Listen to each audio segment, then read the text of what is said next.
Por que será que hoje é tão importante a gente saber se uma pessoa é de esquerda ou de direita? O que você acha que muda no modo de pensar entre uma pessoa de esquerda e outra de direita? O que você se considera? Bom, já vai pensando aí, porque hoje a gente começa uma nova série de vídeos aqui no canal. E esse é o nosso primeiro episódio. E não é qualquer série não, tá? A gente vai debater quais são os nossos estereótipos de esquerda e direita, por que a gente pensa assim e como podemos mudar isso.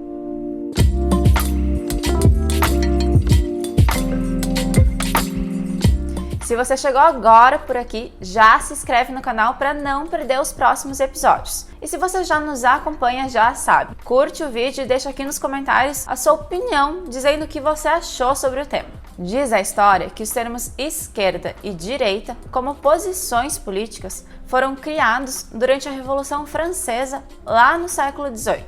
Tudo porque, durante a Assembleia Constituinte, os jacobinos, considerados mais radicais e alinhados com os trabalhadores, sentaram-se à esquerda na Assembleia. Isso mesmo, na sala onde ocorria a Assembleia. E os girondinos, considerados mais moderados e articulados com a nobreza, sentaram-se à direita. Bom, mas muitos anos se passaram e diversos desenvolvimentos teóricos ocorreram para a gente chegar no que hoje a gente entende como esquerda e direita no debate político. Então vamos ver só. De modo geral, organizamos as ideologias à esquerda ou à direita pensando qual seria o papel do Estado, ou seja, os deveres do governo para um ou para outro lado. Normalmente, vemos ideologias à esquerda como defensoras de grande intervencionismo do Estado na economia e com o discurso de diminuir as desigualdades sociais. Do outro lado, vemos ideologias à direita como defensoras de um Estado com papel limitado e com um discurso de garantir a liberdade do indivíduo. Bom, se a divisão do papel do Estado para a direita e para a esquerda pode até ser fácil de entender, ela pode ficar confusa quando nos deparamos com algumas ideologias específicas que compõem esses espectros políticos. Por exemplo, no comunismo, que é uma ideologia considerada de extrema esquerda, o Estado seria abolido.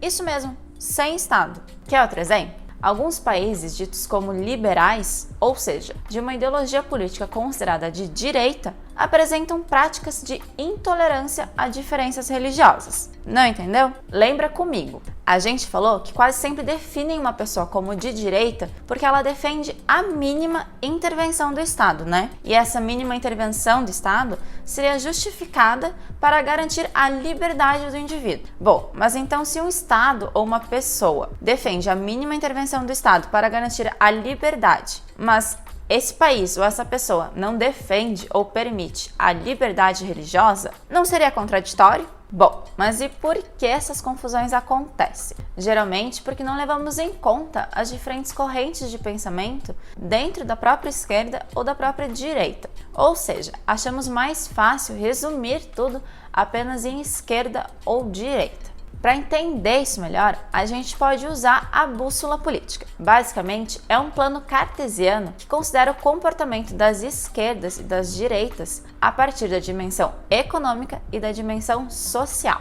Vocês já devem ter visto esse modelo por aí, e já adianto que ele também é uma simplificação e não resolve todos os nossos problemas para entender o debate esquerda e direita. O ponto é que esse modelo pode nos mostrar, por exemplo, como um governo de direita pode defender pautas do movimento feminista tradicionalmente vistas como de esquerda, ou também como um governo de esquerda, reconhecido geralmente por defender minorias, pode oprimir essas mesmas minorias. Deixa eu explicar. De modo geral, a linha horizontal nos diz como funciona a economia. À esquerda estariam modos de produção coletivistas, como uma economia com grande controle do Estado ou autogerida por uma rede de comunidades. Já à direita estaria um modo de produção mais voltado ao indivíduo. Pense aqui nas características do capitalismo e na defesa da propriedade privada. Já a linha vertical nos mostra o nível de interferência do Estado nas preferências pessoais, variando de autoritário a libertários, ou seja, maior ou menor controle do indivíduo. Será que é tão impossível assim que uma pessoa de esquerda concorde em algum ponto ou em algum nível com alguém de direita? E será que todo mundo da esquerda concorda sobre tudo? Ou que todo mundo da direita concorda sobre tudo? Já sabe onde eu quero chegar, né? Como a gente sempre fala por aqui, não dá pra gente dividir o mundo apenas em duas caixinhas, esquerda e direita, e dizer que é isso aí. Quando a gente para e olha mais de perto as preferências políticas, a gente vê que não existe somente dois lados opostos. Tem uma infinidade de coisas no meio que abrem espaços para muito diálogo. Bom, pessoal, semana que vem a gente volta com o segundo episódio e a gente vai falar sobre aborto. Aproveita e já deixa nos comentários qual outro tema você acha que fica perdido nesse debate entre esquerda e direita que a gente deve olhar mais de perto nos próximos vídeos. Ajuda a gente a ir além dos estereótipos e construir um debate saudável por aqui. Até a próxima semana!